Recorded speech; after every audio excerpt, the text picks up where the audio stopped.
Intellectual की बात करें तो भारत में डॉक्टर बाबा साहब अम्बेडकर के मुकाबले वाला कोई इंटेलेक्चुअल पैदा नहीं हुआ।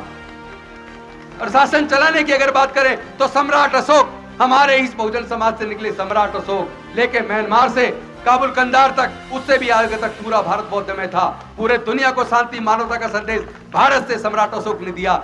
एक ही राजा पूरी दुनिया में जिसके नाम के सामने महान लगता है, महान सम्राट अशोक। तो हम कैसे कह सकते हैं कि आपके पास काबिल नेतृत्व तो नहीं है?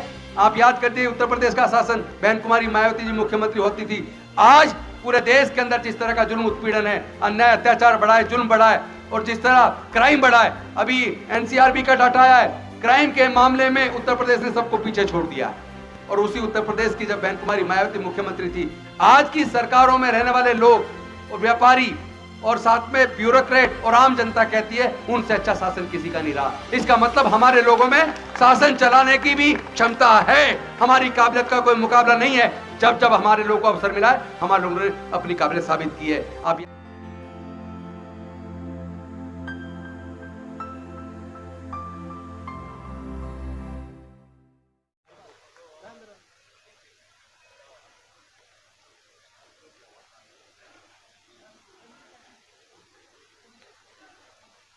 दुनिया को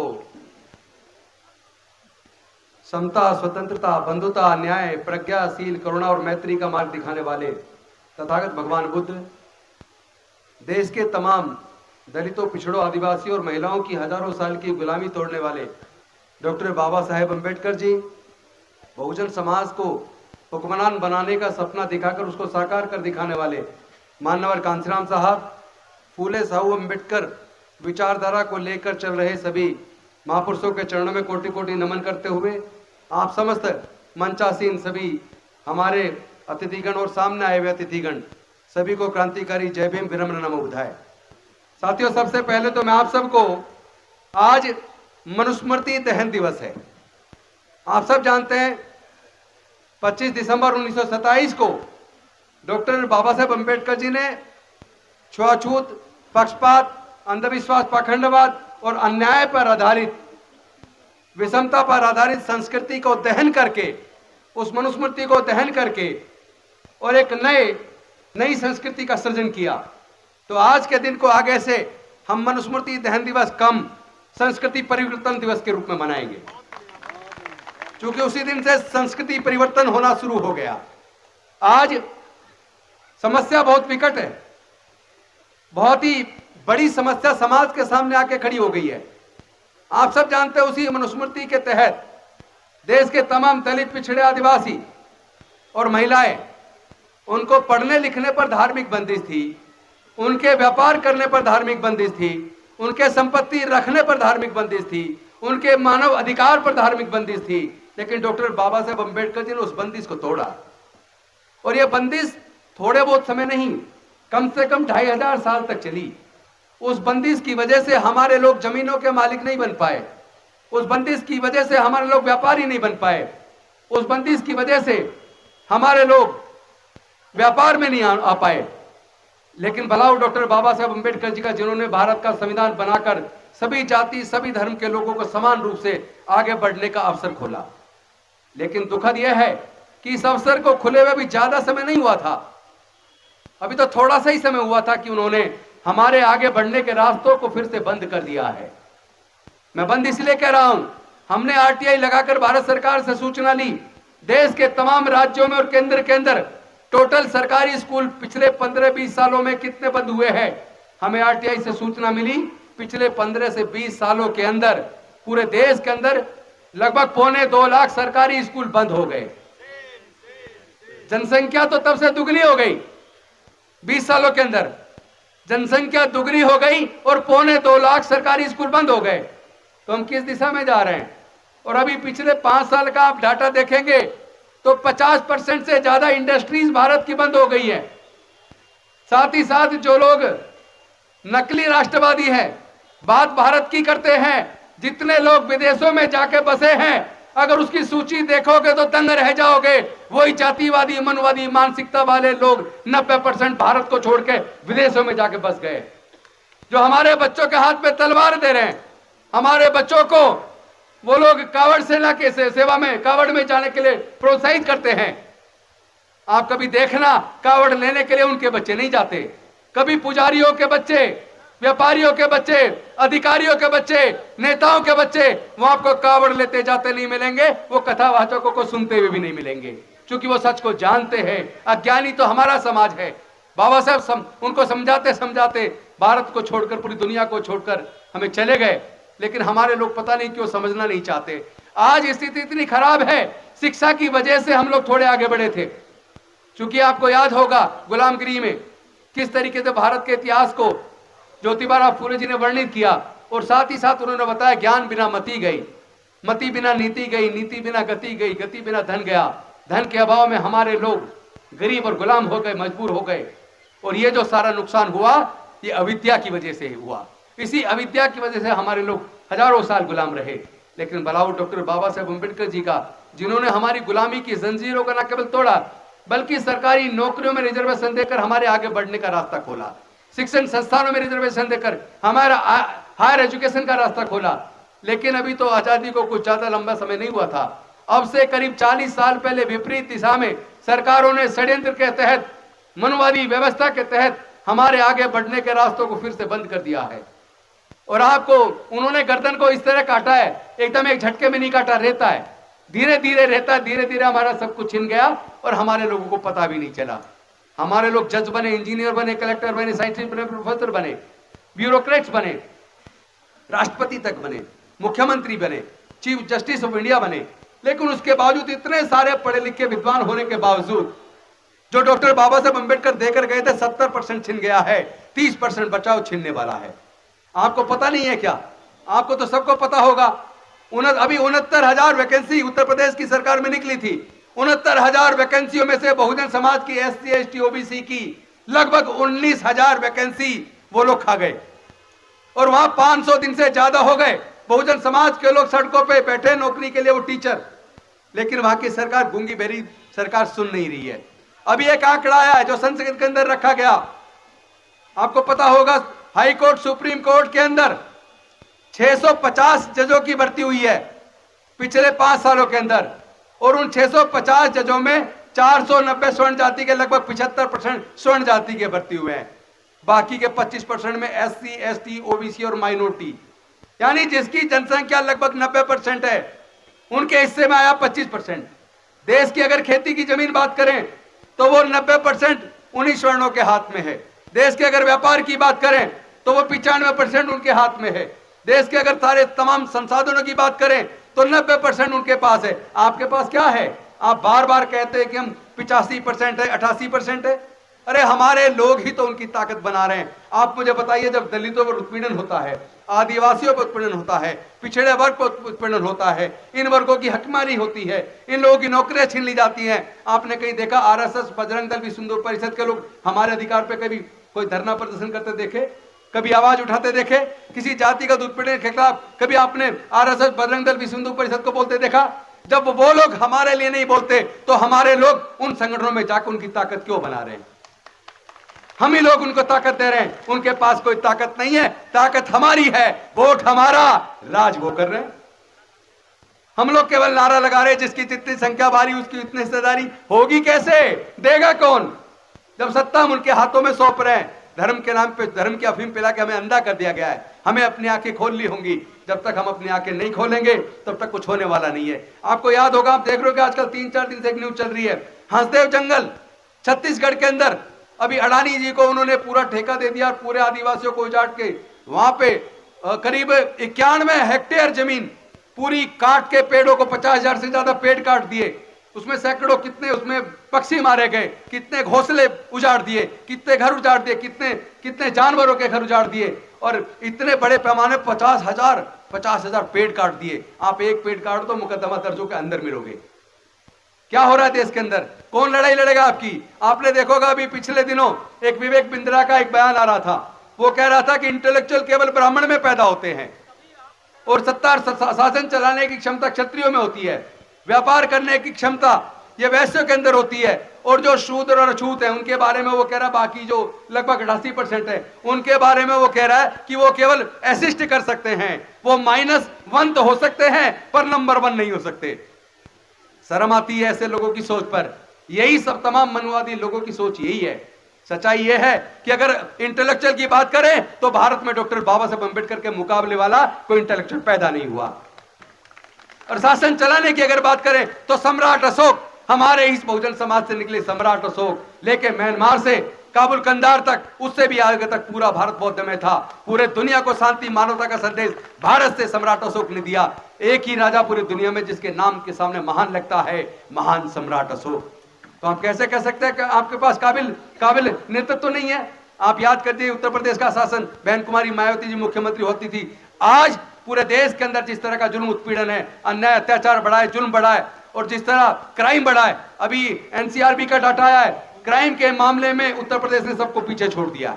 और उसी उत्तर प्रदेश की जब बहन कुमारी मायावती मुख्यमंत्री थी, आज की सरकारों में रहने वाले लोग और व्यापारी और साथ में ब्यूरोक्रेट और आम जनता कहती है उनसे अच्छा शासन किसी का नहीं रहा। इसका मतलब हमारे लोगों में शासन चलाने की भी क्षमता है, हमारी काबिलियत का कोई मुकाबला नहीं है। जब जब हमारे लोगों को अवसर मिला है, हमारे लोगों ने अपनी काबिलियत साबित की है। आप याद करिए बाबू जगजीवन राम जी को, वो जिस विभाग में मंत्री रहे वहीं उन्होंने बेहतरीन काम किया। आप याद कीजिए पासवान जी को, रामविलास पासवान जी को, जिस विभाग में रहे वहीं उन्होंने बेहतरीन काम किया। इसका मतलब हमारे लोगों के अंदर काबिलियत है, क्षमता है, उनको अवसर मिलना चाहिए। जब जब अवसर मिलता है हम अपनी काबिलियत और योग्यता साबित करते हैं। ये ईवीएम अपने आप में साथियों एक बहुत बड़ा घोटाला है। हम एक मांग करते हैं इस मंच के माध्यम से, ईवीएम के अंदर जो वीवीपैट की पर्ची है वो पर्ची वोटर को मिलनी चाहिए और वहां पे एक बैलेट बॉक्स होना चाहिए। वो पर्ची अपनी लेकर अपने बैलेट बैग्स में डाले और बाद में ईवीएम की गिनती के बाद उन पर्चियों की भी गिनती कराई जाए ताकि सच दूध का दूध और पानी का पानी हो सके। क्योंकि ये जो सरकारें सत्ता में है ये अपनी काबिलियत से नहीं है। हम जानते हैं यहाँ धोखा होता है, यहाँ पे ब्यूरोक्रेट्स का इस्तेमाल होता है। जो आदमी जीत गया उसको डिक्लेयर कर दिया, सिर्फ उसका सर्टिफिकेट जीत का नहीं मिला और उसके बाद जो हार गया बीजेपी का, उसको हार को जीत में तब्दील करके जीता घोषित करके उसका सर्टिफिकेट दे दिया। ऐसे अनेकों ऐसे उदाहरण उत्तर प्रदेश के अंदर भी और बिहार के अंदर भी देखने में आए हैं। इसका मतलब आप जानिए, जब जर्मनी के अंदर केवल 2 लोगों ने कोर्ट के अंदर केस डाला कि हमें ईवीएम पे भरोसा नहीं है, हम जिसको वोट देना चाहते हैं हमें पता ही नहीं लग रहा हमारी वोट वहां जा रही है, वहां पे सुप्रीम कोर्ट ने वहां पे बैन कर दिया ईवीएम को। और जिन देशों ने ईवीएम बनाई है उन देशों ने ईवीएम पे भरोसा नहीं किया, ईवीएम को हटा दिया, वहां पे वोट बैलेट पेपर से होता है। तो हम मंच के माध्यम से निवेदन करते हैं भारत की सरकार से कि आप बैलेट पेपर से चुनाव कराइए और या अगर आप ईवीएम से करा रहे हैं तो उसमें जो पर्ची निकलती है वो वोटर को दीजिए और साथ में बैलेट बॉक्स डालिए, वो पर्ची उसमें डाले और जब ईवीएम की गिनती हो जाए उसके बाद पर्चियों की भी गिनती कर उसका 100% मिलान कराया जाए। साथ ही साथ देश के जितने प्राकृतिक संसाधन है, जल जंगल जमीन, कोई अपनी मां के पेट से लेके पैदा नहीं हुआ, उसमें हमारे लोगों को हिस्सेदारी भागीदारी चाहिए। देश के तमाम प्राइवेट सेक्टर में हमें रिजर्वेशन चाहिए। क्यों चाहिए? लोग कहते हैं प्राइवेट सेक्टर में रिजर्वेशन नहीं हो सकता। क्यों नहीं हो सकता? आपको याद होगा माननीय सुप्रीम कोर्ट का जजमेंट आया था अब से कुछ साल पहले। उन्होंने कहा कि जितने भी प्राइवेट स्कूल हैं जो सरकारी जमीन सस्ते दाम पे लेके खुले हैं उसमें उनको 25% ईडब्ल्यूएस और डीजी कैटेगरी को देना पड़ेगा। तो वही सिद्धांत जो पब्लिक स्कूल पर लागू होता है, उनको सरकारी जमीन मिली है। तो मैं कहना चाहता हूं जितने बड़े उद्योगपति हैं उनको भी सरकार से सस्ते दाम पे जमीनें मिली है। जनता का पैसा जो बैंक में है वहां से लोन लेकर, सरकार से जमीन लेकर उन्होंने अपने उद्योग खड़े किए हैं। तो इसका मतलब उनका उद्योग केवल उनके दम पे नहीं है, उसमें सरकार की मदद है, जनता का पैसा है। इसलिए देश के लोगों को उनकी संख्या के हिसाब से उनको रिजर्वेशन उसमें मिलना चाहिए। साथ ही साथ हमारी मांग है जितने भी विभाग हैं उसमें रोस्टर, हमेशा रोस्टर बनाया जाता है, मेंटेन किया जाता है। हर एक रोस्टर को मेंटेन करने के लिए एक लाइसेंस ऑफिसर एसएसटी का होता है। लेकिन मैं देख रहा हूं बहुत सारे विभागों में लाइसेंस ऑफिसर या तो है नहीं या ऐसे आदमी को चुन के बनाया जाता है जो उसका ध्यान नहीं रखता। तो रोस्टर की सूची हर साल जारी होनी चाहिए, प्रॉपर रोस्टर हर विभाग वार, हर पोस्ट वार मेंटेन होना चाहिए। ये भी हम लोग मांग करते हैं। और इसके साथ साथ देश में जो बंजर भूमि है उसको सरकार खेती योग्य भूमि बनाकर, हमारे जिनके पास खेती की जमीन नहीं है वो किसी भी जाति धर्म को, उनके अंदर समान रूप से उसको वितरित किया जाए। साथ ही साथ सरकारों ने जो ठेकेदारी प्रथा लाके हमारे लोगों की नौकरियां छीन ली हैं, पूरे देश में ठेकेदारी प्रथा है। लगभग 4.5 करोड़ सरकारी नौकरी केंद्र सरकार और राज्य सरकारों की हैं। लेकिन एक साजिश के तहत मनवादियों ने सरकारों के माध्यम से, और यहां तक कि फिफ्थ पे कमीशन में फोर्थ क्लास एम्प्लॉयमेंट को पूरी तरह बैन करके आउटसोर्स कर दिया। ठेके पे भर्ती होती है और ठेकेदार जो भर्ती करता है पहले तो भर्ती करते वक्त पैसे लेता है, उसके बाद उनकी तनख्वाह का 40% हर महीने खा जाता है, क्योंकि उसका एटीएम उसी के पास रहता है। और तीसरा, उनका पीएफ और ईएसआई वो उनके अकाउंट में जमा नहीं करता, फर्जी सर्टिफिकेट डिपार्टमेंट में लगा के अफसरों को ले देकर उनसे मिलीभगत होती है, वो उनका पूरा पैसा खा जाता है। तो इसको ठेकेदारी प्रथा को अविलंब पूरी तरीके से खत्म किया जाए। और साथ ही साथ मैं कहना चाहता हूं, जो सरकारी संस्थान सरकारों ने बेच दिए, उनके बेचने से हमारे लोगों की जो नौकरियों के रास्ते बंद हो गए। मैं कहना चाहता हूं, अगर इंदिरा गांधी जी के समय पर जब सारे बैंक और सारी इंश्योरेंस कंपनियां प्राइवेट होती थी, अगर इंदिरा गांधी जी ने उस वक्त सारे बैंकों का और सारी इंश्योरेंस कंपनियों का राष्ट्रीयकरण किया था, अगर उस वक्त राष्ट्रीयकरण किया जा सकता था, तो आज भी राष्ट्रीयकरण किया जा सकता है। जो सरकार ने बेच दिया, चाहे वो इंडियन रेलवेज हो, चाहे वो आईटीडीसी के होटल हो, चाहे वो एमटीएनएल बीएसएनएल हो, या उसके साथ एयरपोर्ट हो, या बंदरगाह हो, या एयर इंडिया हो, जितने भी विभाग बेचे हैं उन सबका राष्ट्रीयकरण किया जाए, और जहां राष्ट्रीयकरण नहीं है वहां पे रिजर्वेशन लागू किया जाए। ये सारी मांग हम सरकार के सामने करते हैं और ये साथ में भेज दी जाएगी। इसके साथ साथ एक मांग बरसों से चली आ रही है, वो है ओल्ड पेंशन स्कीम। देश के अंदर जो लोग सरकारों में नौकरी करते हैं उनको पेंशन की स्कीम हुआ करती थी, सरकारों ने साजिश के तहत न्यू पेंशन स्कीम लाके पुरानी पेंशन स्कीम को बंद कर दिया, और नई पेंशन स्कीम एक धोखा है। हमारे पूरे देश के अंदर दोबारा से ओल्ड पेंशन स्कीम को लागू किया जाए। पूरे देश के जितने भी कर्मचारी हैं पूरे देश में जाके इसकी मांग कर रहे हैं, धरने प्रदर्शन कर रहे हैं। सरकार गूंगी बहरी बन के बैठ गई है, उनको आंखें खोलनी चाहिए। और जो जिस तरह हमारी पहलवानों के साथ हुआ, जिस तरह हमारी दलित बहनों के साथ हुआ, जिस तरह इंदर मेघवाल या दूसरे हमारे समाज के लोग की हत्या हो रही है, ऐसी हत्या पे सरकारें तुरंत सख्ती से कार्रवाई करें। 3 महीने के अंदर चार्जशीट दाखिल हो, और उसके साथ साथ फास्ट ट्रैक कोर्ट के अंदर मुकदमा चला के 6 महीने के अंदर सजा सुनिश्चित की जाए। इन सब मांगों के साथ हम अपील करते हैं कि जो बाकी वक्ता है वो समयबद्ध तरीके से अपनी बात रखेंगे। कहने को बहुत कुछ है, लेकिन मैं औरों का समय बांध रहा हूं और मैं खुद ज्यादा समय ले लूं तो वो भी अच्छा नहीं होगा। मैंने बीच में इसलिए बोला था कि ये मांग सबके सामने आ जाए। अभी 5 वक्ता हो रहे हैं मेरे बाद, उन वक्ता केवल 5 वक्ता होंगे, समयबद्ध अपनी बात रखेंगे, उसके बाद हम समापन करेंगे। और साथ में मैं अपनी टीम को कहना चाहूंगा, जैसे ही समापन हो वो जो प्रसाद है और पानी वो सब में वितरित करेंगे।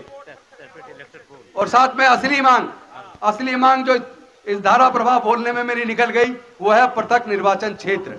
डॉक्टर बाबा साहब अम्बेडकर जी ने अंग्रेजों से अपने तर्क से उनको समझाकर राउंड टेबल कॉन्फ्रेंस के माध्यम से पृथक निर्वाचन हासिल कर लिया था, डबल वोट का अधिकार देश के अछूतों के लिए हासिल कर लिया था। लेकिन गांधी जी अनशन पर बैठ गए और उसी तरह का छल डॉक्टर बाबा साहब अम्बेडकर जी के साथ गांधी जी ने किया। जिस तरह का छल आप जानते हैं हिरण्यकश्यप के साथ हुआ, जिस तरह का छल राजा बलि के साथ हुआ, उसी का जो आर्य अनार्यों के बीच का जो युद्ध है, जो देवासुर संग्राम है, उसी तरह का सरंग डॉक्टर बाबा साहब अम्बेडकर के साथ हुआ। उसी तरह जिस तरह एकलव्य का अंगूठा काटा गया, तो ये बार बार अंगूठे काटे जा रहे हैं, चाहे एकलव्य का कटे, हमारा कटे या किसी और का कटे, ये अंगूठा काटना बंद होना चाहिए। और हम चाहते हैं पृथक निर्वाचन क्षेत्र दोबारा बने, क्योंकि पृथक निर्वाचन क्षेत्र बाबा साहब इसलिए ले थे कि अछूतों के प्रतिनिधि जीतकर संसद विधानसभा में जाएं और उनको केवल अपने ही समाज के लोग चुने ताकि वो उनकी आवाज बन सके। लेकिन गांधी जी के अनशन के बाद उस षड्यंत्र में जिसमें हमारे पूरे समाज को कत्लेआम करने की धमकी दी गई, तो बाबा साहब को हमारे साथियों ने कहा, बाबा साहब के साथियों ने, कि अगर पूरा समाज कत्ल कर दिया जाएगा, जड़मूल नाश कर दिया जाएगा, तो ये पृथक निर्वाचन लेके फिर क्या करेंगे। तो मजबूरी में उस दुखी मन से डॉक्टर बाबा साहब अम्बेडकर जी को 24 सितंबर 1932 को पुनः पैक्ट करना पड़ा, जिसमें पृथक निर्वाचन की बजाय संयुक्त निर्वाचन क्षेत्र मिले। और संयुक्त निर्वाचन में आप जानते हैं केवल एससी को एससी नहीं चुन रहा है, एससी एसटी को एससी एसटी नहीं चुन रहे, बल्कि सब लोग चुन रहे हैं। तो हमारे सच्चे प्रतिनिधि नहीं बन पा रहे, वो अपनी पार्टी लाइन पे अपनी विधानसभा में संसद के अंदर हमारे समाज के खिलाफ प्रस्ताव पास हो जाते हैं, वो चुप बैठे रहते हैं। इसलिए हमें सच्ची भागीदारी चाहिए, सच्चा नेतृत्व चाहिए और सच्चे प्रतिनिधित्व चाहिए। उसके लिए पृथक निर्वाचन क्षेत्र का होना जरूरी है। एससी एसटी को केवल एससी एसटी के लोग चुने और पूरे देश को 2 क्षेत्रों में बांटा जाए। एक तो एससी एसटी की 131 सीट है संसद की, तो 131 क्षेत्रों में पूरे भारत को बांट दिया जाए। उन 131 को चुनने के लिए केवल एससी एसटी वोट डालें और 131 से बच के जितनी बाकी सीट बचती हैं जनरल की, उतने क्षेत्र में भारत को बांटा जाए। उनको फिर जनरल, सब लोग जितने भी रहते हैं उस क्षेत्र में, चाहे एससी हो चाहे जनरल हो, वो वोट डालें, उससे वो जनरल के चुने जाएं। तो जो एससी के 131 चुन के जाएंगे वो सच्चे प्रतिनिधि एससी के होंगे। तो ये पृथक निर्वाचन क्षेत्र की मांग इस मंच के माध्यम से हम आज फिर से दोहराते हैं। बहुत बहुत धन्यवाद। नमो बुद्धाय। जय भीम, जय भारत।